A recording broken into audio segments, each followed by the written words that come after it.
The Davenport Coaches Show, our final show of the season, and Davenport still relishing that excellent victory on Saturday in the home finale against Northern Michigan.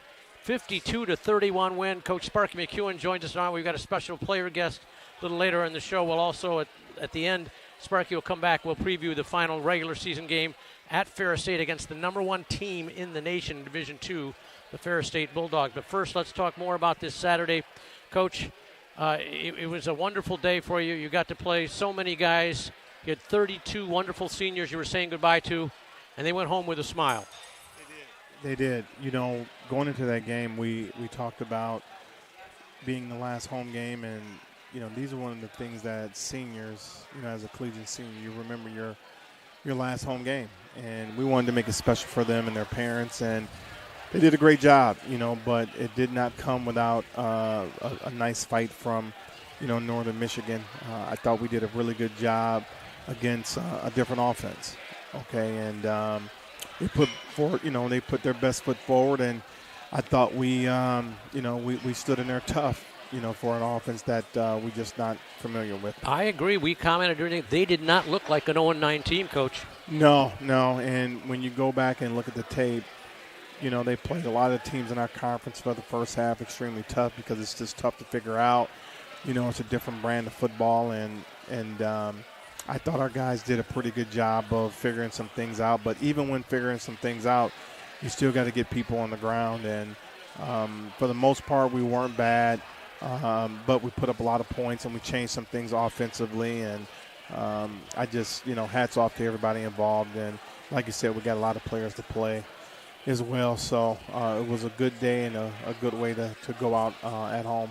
And we got a lot of firsts out there, special guys, guys who've been worked hard in practice. Javion Tomlinson gets in the end zone for the first time as a Panther. Peyton Carter scores for the first time as a Panther. Hakeem Harris gets his first score of the year on that beautiful 77-yard ball.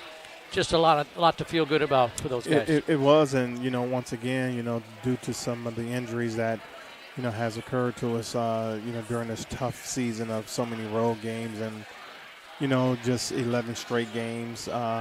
We had some guys step up, and that's what you're supposed to do. You know, when it gets to this point, you know, in the season, you want to see guys step up, and you want to see our guys, you know, fight hard. And with that came some special awards. First of all, the GLIAC Offensive Player of the Week, your redshirt freshman quarterback, Mac Vandenhout. He rushed for 2 touchdowns, and as near as we can tell, we've been checking, Coach, we believe he is the first Davenport quarterback in history to rush for over 100 yards and pass for over 100 yards in the same game. He threw for 156 yards and 2 touchdowns. He ran for 113 yards and scored twice on the ground. Just a terrific coming out party, really, for that young man.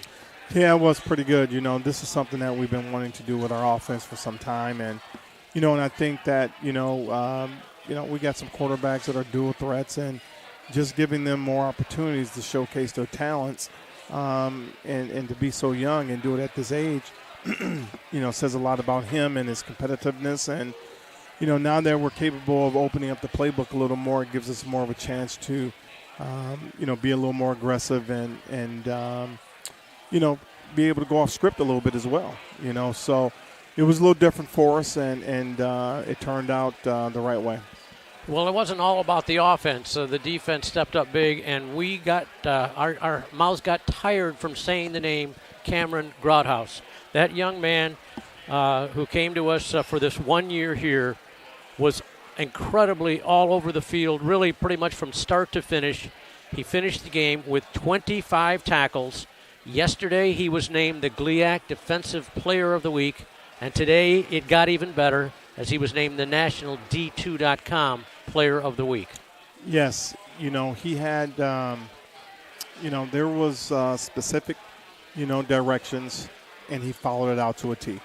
You know, it was going to be a game that was going to be won and lost on the defense side of the ball on his shoulders. And he, you know, you have to know him, and he's so competitive, and he wants to do whatever it takes to win. And he took on that responsibility, and he took it head on, you know, literally. And he got downhill in the alleys and he made great tackles. And, and it couldn't have happened for or with a better young man. He does everything the right way for us. He's a captain.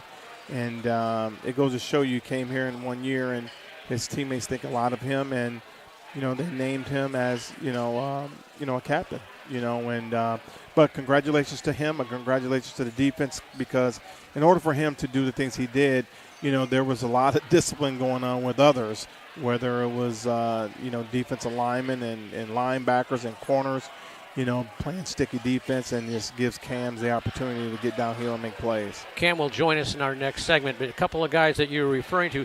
Jamar Mills, a big game, 9 tackles, and Deeb Alawan had 7. Yeah, it's nice getting that from our linebacking core. And, for Jamar, man, I'm so happy for him because he's worked his tail off, and he went through a very significant injury and came back early, and he's starting to get his footing, and Deeb's been solid for us all year, and he's a powerful young man, and, he's stout, and he did some pretty good things there as well. He's such a good athlete. I saw Austin Allward got shaken up in the game, and a couple other players got banged up. How did we come out overall, health-wise, out of this game? Well, it's one of those deals where you'll know a little more tomorrow. But, when you play 11 straight games, it begins to take its toll, on you. And for the year, we've actually been pretty solid on defense, but we've lost a number of guys on offense. It looks like we're going to get a few more guys back this week. We're going to need them, and for the guys that did get, banged up, they should be fine, as we strap it up to play a very tough Fair State team. All right, well, we're going to come back later in the show and have you talk about the Fair State Bulldogs, who are the opposition this Saturday afternoon in Big Rapids. We'll have the audio broadcast on our radio partner, 96.1 The Game, a little before 1 o'clock. It's 1 o'clock kickoff at Ferris Saturday afternoon against the number 1 ranked Fair State Bulldogs. Coach, go have some food. We'll come back and talk with Cam. All right, we will take a break. Cameron Grouthouse will join us. We'll also tell you about some other exciting news going on this week in the Davenport Athletics program. Stay with us here on the Davenport Coaches Show, live from Uccello's in Caledonia.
And we continue on with the Coaches Show from Uccello's in Caledonia.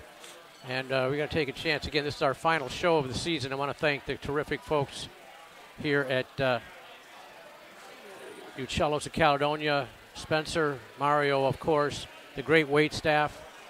Brittany took great care of us all year long, and until Riley stepped in halfway through, and she did a great job as well. But they've got a great staff. They have great food, incredible food. Great bar service, and you've got all the screen TVs right now. There's all kinds of things going on here. So you want to stop out at any time to Uccello's of Caledonia. Before we get to our next guest, though, we've got some other exciting news in Davenport athletics. What a big week for the soccer programs at Davenport this week. Last Sunday, the men's soccer team defeated Parkside 2-0 in the first round of the men's GLIAC soccer tournament. Coach Chris Hughes' squad advanced to the next round. They play Friday at Roosevelt, 5 o'clock Michigan time. That's the men's soccer program. And then earlier this afternoon, what an exciting message came across us earlier today when we found out that the Davenport women's soccer team compiled a number of firsts as they knocked off Ferris State in Big Rapids, 1-0.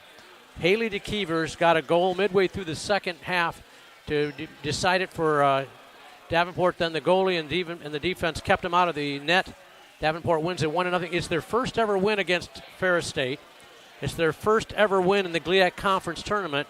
And now the women's soccer team moves on to play Northern Michigan up in Marquette. We don't have the time yet. That's to be determined. I'm hoping they're playing indoors at the Superior Dome. I don't know. They could be playing out because they have an outside field too, but I think they should move that inside. But either way, fantastic news for Coach Chris Hughes' men's soccer team on to the semifinals Friday against Roosevelt, and Coach Joe White's women's team on to the semis Friday at Northern Michigan. Great job on that. Let's see if we can keep things going with them.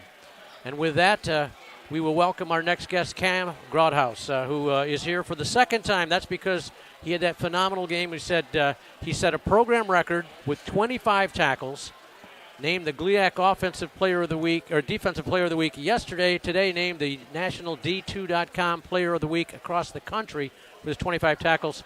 Cam, Coach told us that they knew going in with that option offense that a lot was going to be on your shoulders against that. Tell us a little bit about what they told you to expect as you prepared for that option. Really, the game plan was exactly what you just said. I was playing like 8 to 10 yards. Usually I'm a little bit deeper, 12 yards. We noticed that, yeah. This week we were playing a lot of one high, and I was just really heavily focused on the run game. So we had guys really just funneling tackles to me, and my responsibility was going from the dive, the first option, to the quarterback, which was the second option, and then going to the pitch, the third option. So my only responsibility was to tackle the ball carrier. One of the things I thought was interesting was about late through the first quarter, after you'd been throwing that option and getting outside, and you guys did a good job shutting it out for the most part, but they ran a reverse on you, where because you guys were selling out kind of, I thought, on the option. What adjustment did you have to make once they ran a reverse, which picked up like about 20 yards on the play? Really, on those reverse plays, we always have a guy that's a backside run player. So really just being disciplined, and I think we might have just got out leveraged on that play, but we were able to get them down. So it was a good play by them, but thankfully we were able to get him down before he scored. We had you here because you were undergrad player for 4 years at Lake Erie College, and got your undergrad degree in poli-sci. Yes, sir. And now you're getting your master's here at Davenport.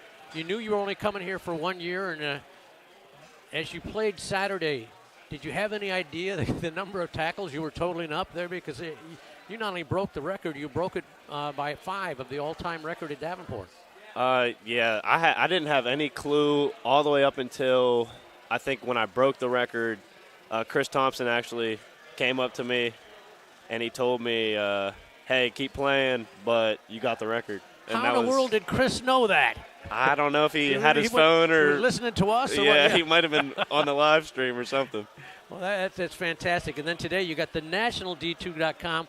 What do these awards mean to you, Cam? I think they're awesome awards, and I think it brings a lot of attention to the program, which is well deserved. Honestly, our coaches deserve all the recognition, too, for the game plan that they put in. Yeah, Coach talked about how the other guys had to funnel guys to you. Tell us how that worked and who stepped up in that area. Really, so our backers were quarterback players. So that'd be Jamar Mills, Phillip Starks, Latrell Scott, and then also Cam Betancourt, KB, and then C. Jones, Christian Jones, the safety. They were also quarterback players on most of the plays, so those guys did a great job. And then the D-line as well, taking away the dive all game.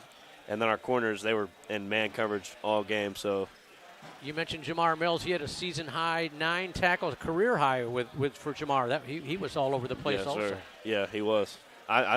Anytime I didn't make a tackle, I could see Jamar in there making the play a lot of the times. Back in your Lake Erie days, did you face many option offenses? I told Coach Mack earlier last week that this would be the first time that I ever seen a option offense. Wow. So you just got thrown to it during practice. Yeah. Well, how did they prepare you in practice for it? Was the scout team running option? Yes. That was the biggest thing was the reps that we were seeing. So they emphasized that at the beginning of the week too.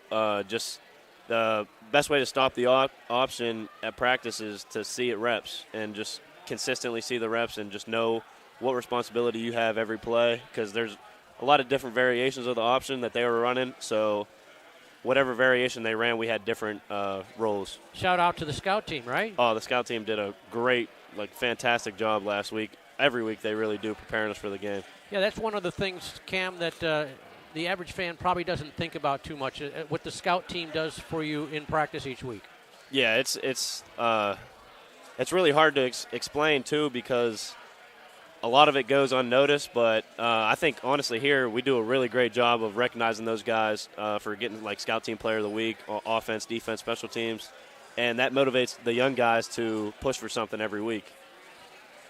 Cam, you got a big task ahead of you Saturday as you take on Ferris State, number 1 in the nation, of course, and Davenport's never beaten Ferris before. You got to play them up there, but there's some light at the end of the tunnel. If you win it, not only would it be a first for that, help your standing in the league, but you got a chance to sneak into the playoffs if you do get that win. They're knocking off the number 1 team. Is the team talking about that at all, or are you just focused on assignments for the game?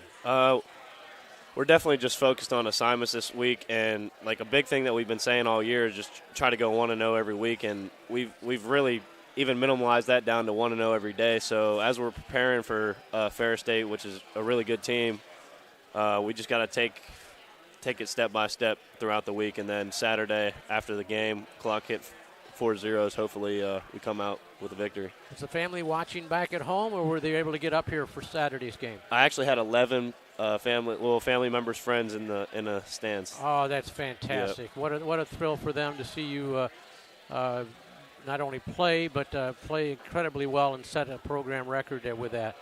All right, again, we've talked to you before about this. Tell us a little bit about your plans after Davenport. You're going to have your master's in business administration, which you'll get, next spring? Yeah, I'll get it in the spring of 2025. What do you hope to do with that? Really, I was doing my master's because I had this eligibility left of football. So I want to go to law school. Yeah. So I'm not sure how much I'll get to use my MBA, but yeah, my career goal is to go to law school and become a criminal defense attorney, but I want to keep playing football for as long as I can, so hopefully I can find an opportunity out there after the season's over.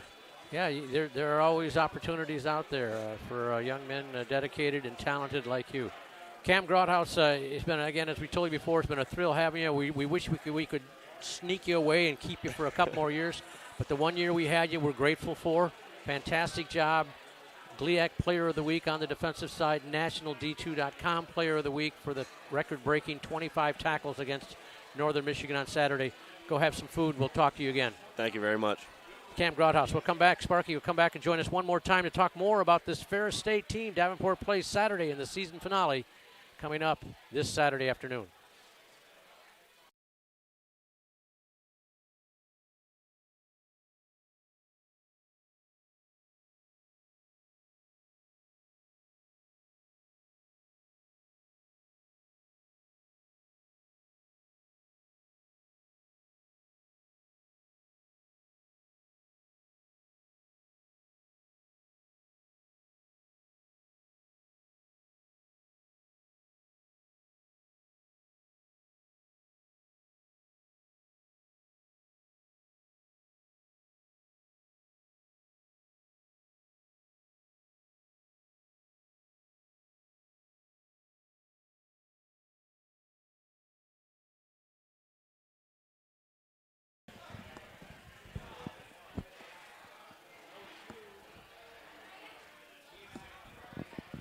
And back one final time here at Uccello's of Caledonia, the Davenport Coaches Show. Coach Sparky McEwen joins us to talk about this Saturday's regular season finale up at Ferris State against number 1 team in the nation, the Ferris State Bulldogs in Division II.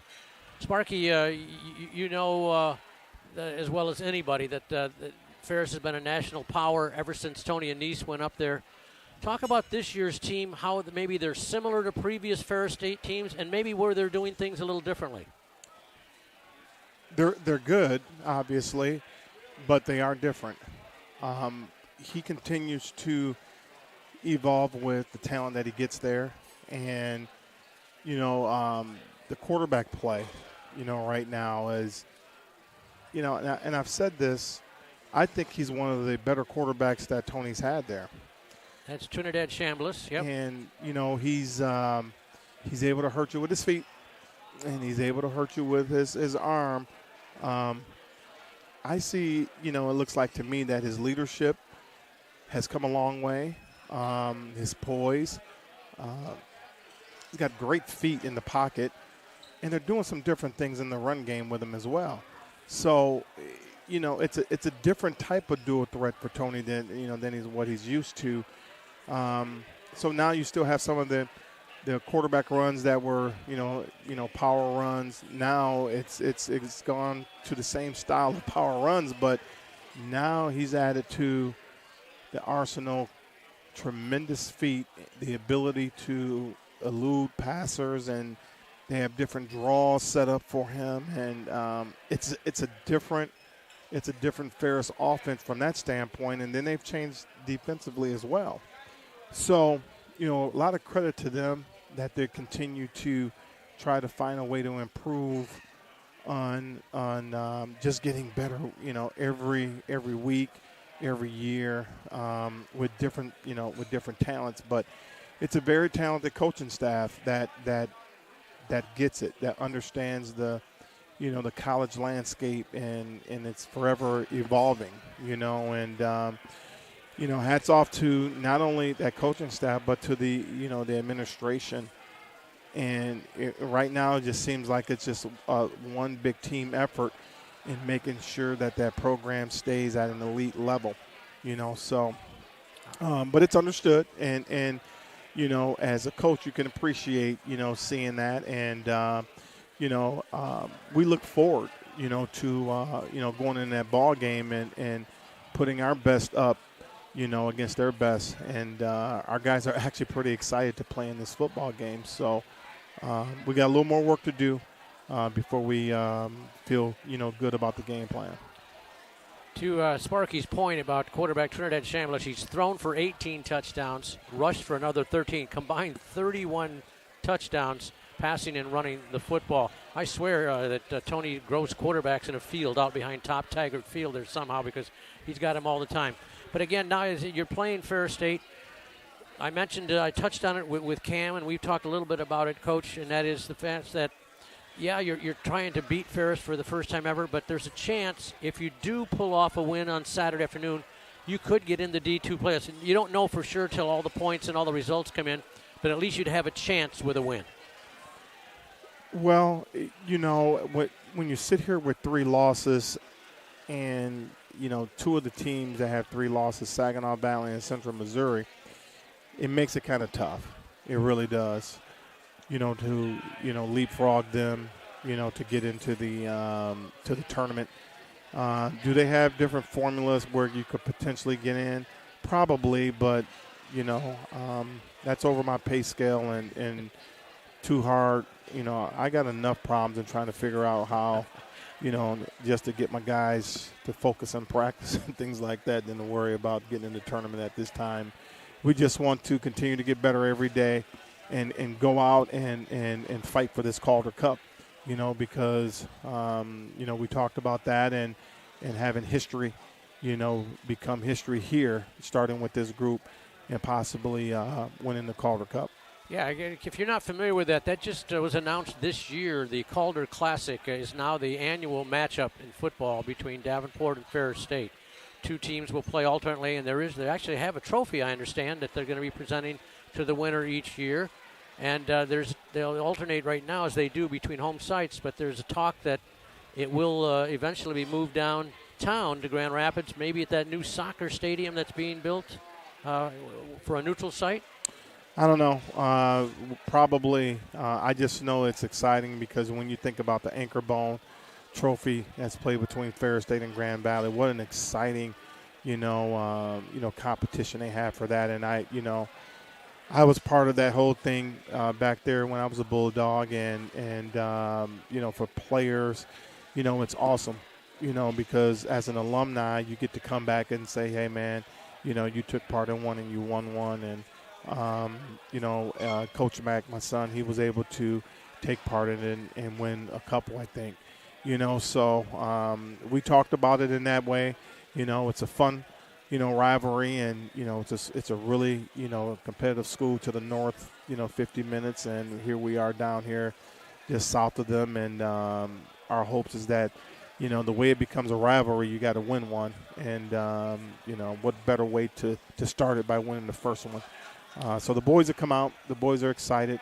It's going to be beautiful weather again, but they know that it's a tall order, but we've played tough this year, man. We've played tough this year, and we've had a couple tough games where breaks didn't go our way, and but the spirit is there, the passion is there, the toughness is there, and we got a lot to play for this last game. All right, and it's our last show here. I know, Coach, you wanted to thank Mario and Spencer and the folks here at Uccello's for hosting the show once again. Oh, they've been tremendous. They've been tremendous partner, and how they treat us and how they treat our student athletes has been tremendous, and it's been a great partnership between them and our university and our student athletes. It's one of the favorite spots, and Johnny King's Pizza has been tremendous, and Roach Roofing has been amazing.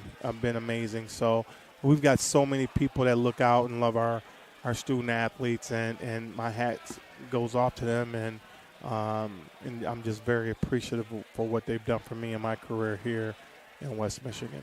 Well, it's been a fun year, Coach. Let's hope we're back here next year doing it again and having fun talking and getting some good food and enjoying to spotlight your players that you bring out here and some of the other programs at Davenport Athletics. Absolutely. All right, that'll wrap up for our final show. Appreciate you joining us all season long. If you have been, if you just joined us, make it part of your regular thing because you can watch it live on the Davenport YouTube channel, or you can go back and watch it later at any time. That's a wrap it up here. So for head coach Sparky McHugh and I'm Rick Berkey saying one final time, go Panthers.